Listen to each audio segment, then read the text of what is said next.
Greetings to all, and welcome to the latest update on the world's political affairs here on our YouTube channel. Let us delve into the pressing events of the day, sourced directly from official media outlets associated with the Damascus government. It has come to light that Israeli aircraft, originating from the occupied Golan Heights, have initiated airstrikes on Syrian military bases located in Deraa, in the southern region of the country. In this unfortunate incident, 8 Syrian soldiers were killed and 7 more were wounded. The strike reportedly occurred at 1:45 on Wednesday, October 25 local time. The Israeli military has previously announced that these airstrikes were in retaliation to missile attacks from Syria into Israeli territory on October 24. It appears that tensions between the two nations are rising rapidly.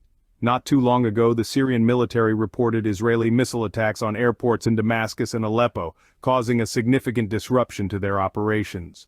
Flights have been diverted from these airports to the Latakia airport as a result. For over a decade, Israel has consistently executed hundreds of airstrikes in Syria, mainly targeting Iranian-backed forces and Syrian military positions. These recent attacks have occurred amidst an escalation in regional tensions due to the conflict between Hamas and Israel. This escalating situation is causing widespread concern, as it could potentially amplify existing conflicts between Israel, Syria, and other armed groups, such as Hezbollah in Lebanon. Egypt, under the leadership of President Abdel Fattah el-Sisi, is actively working to diffuse tensions between Israel and the Hamas-run Gaza. Egypt is pushing for an immediate and unconditional ceasefire in Gaza, demonstrating their unwavering support for a two-state solution. In addition, Egypt has made significant strides in facilitating negotiations for the release of civilian prisoners held by Israel. Qatar, on the other hand, is urging Hamas for the immediate release of prisoners, particularly women and children, without waiting for any concessions from Israel. Currently, Qatar is collaborating with the United States to negotiate the release of over 100 individuals held by Hamas. During a recent meeting of the Arab League Council, Qatar's Emir, Sheikh Tamim bin Hamad Al Thani, expressed the importance of regional efforts in ending the conflict between Hamas and Israel. He emphasized that the denial of essential goods and medications cannot be justified as a weapon against the Palestinian people. He firmly believes that the only way to ensure security and stability for both nations is to grant the Palestinians their rightful rights, as recognized by international organizations, including the right to establish an independent state within the borders defined in 1967. In a recent turn of events, the United Nations Security Council held a public discussion concerning the situation in the Middle East, including the ongoing Palestine issue. During the debate, China's permanent representative to the United Nations, Mr. Jiang Jun, strongly voiced out the necessity of an immediate ceasefire. This plea is in direct alignment with sentiments expressed by the United Nations Secretary-General Antonio Guterres and the global community. Bearing in mind the numerous international appeals for a ceasefire, the Security Council is urged to use unequivocal and decisive language to demand an immediate halt to the hostilities. Mr. Jiang Jun holds the firm belief that the elongation and intensification of the conflict in Gaza could potentially pose a severe threat and undermine the prospects for a two-state resolution. This could also force the Palestinian and Israeli populations into a vicious cycle of animosity and confrontation. Mr. Jiang Jun further shed light on the critical condition in Gaza, where the area has been without electricity for a fortnight, and essential resources like food and medication are on the brink of exhaustion. He acknowledged the efforts of regional countries and the United Nations Secretary-General in opening humanitarian corridors and facilitating the delivery of aid. However, this aid is far from sufficient and is primarily routed through the single crossing point at Rafah, which falls drastically short of meeting the basic humanitarian needs of the people of Gaza. Hence, Mr. Jiang Jun implored the Security Council to lift the blockade on Gaza post-haste, restore the supply of electricity, water, and fuel in the strongest possible terms. Amid the most recent conflict between Israel and Hamas, which has resulted in significant civilian casualties, the Security Council should steadfastly uphold the principles of international humanitarian law, condemning all acts of violence and attacks against civilians. China pleads for diplomatic efforts to liberate the detainees and stresses that the key approach to resolving the conflict revolves around the two-state solution. On the 25th of October, the Islamic Hamas movement declared that it had launched a missile with a range of up to 160 kilometers into the Israeli city of Haifa.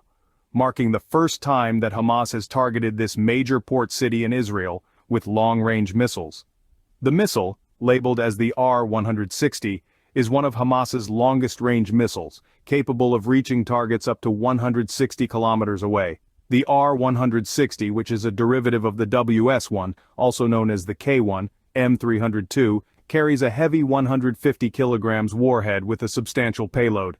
Hamas had previously claimed that it could produce this type of missile domestically, which now allows them to target significant sites deep within Israeli territory. The IDF has stated that the missile exploded in mid-air, and there were no immediate reports of the IDF estimates that Hamas has built up a force of approximately 30,000 personnel, armed with 7,000 rockets of various types. Meanwhile, the Palestinian Islamic Jihad, PIJ, another armed faction in Gaza, commands a larger arsenal than Hamas, with around 8,000 rockets. All this information provides a comprehensive overview of the weaponry and capabilities of various armed groups in Gaza and the recent developments in the region.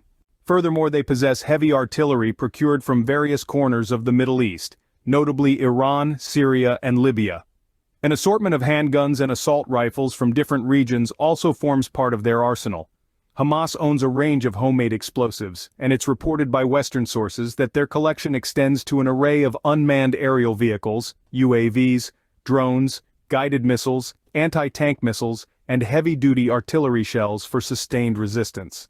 Although concrete data is elusive, it's widely believed that most rockets in Hamas's possession are self-manufactured, operating on basic technology. A significant period has been devoted by Hamas to the development of unmanned aerial and naval vehicles. The AB Ababil, a brainchild of Mohammed Zahir, an erstwhile Hamas's military branch aerospace engineer, became the first UAV to see use in Gaza in 2014. Zahir later shared his technological prowess with Iran and continued his research into UUVs, unmanned underwater vehicles, and UAVs for Hamas. Most of these are first-gen UAVs requiring remote control, but Iran has taken a leap forward with the development of fully autonomous UUVs. This was seen during Iran's assault on Saudi Arabia's Kurais and Abqaiq oil facilities in September 2019, where self-operating UAVs equipped with sophisticated target recognition technology were employed for precise strikes. Given Iran's position as Hamas's primary weapons supplier, it may not be far off when Hamas also gets its hands on high-precision, possibly even autonomous UUVs.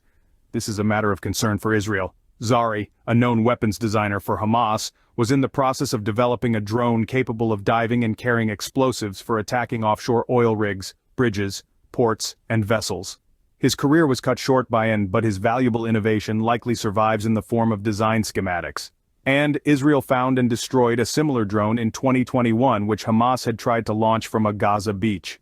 This drone was capable of carrying nearly 30 kilograms of high explosives. Military experts conjecture that Hamas might have more such devices hidden away in arms depots, along with potential more advanced weaponry that Hamas has been trying to get its hands on for years. As per the Washington Post, the escalating conflict in Gaza is resulting in increased likelihood of Hamas springing new lethal surprises. After the October 10th strike on Israel, where Hamas deployed 35 drones or UAVs, some laden with explosives, it's assessed that Hamas possesses the technology to develop a variety of new weapons, from powerful explosives to precision-guided munitions. Although most weapons deployed by Hamas on October 10th had been seen in use before, experts worry that Hamas might have been hoarding more advanced technology for use in reaction to a possible Israeli ground in Gaza. Fabian Hinz, a missile and defense analysis specialist at the International Institute for Strategic Studies in London, thinks Hamas could be harboring capabilities not yet seen, which might surface soon. If Hamas follows a similar strategy to Hezbollah, they might lure Israel into entering Gaza and then launch surprise attacks, potentially targeting distant frontline objectives. Past images of Hamas weaponry procured by Israel reveal that the group owns homemade improvised explosive devices, some of which have struck terror in the hearts of U.S. military personnel in Iraq because of their potential to cause devastating and severe damage, reminding them of the dangers faced by U.S. forces during the Iraq War.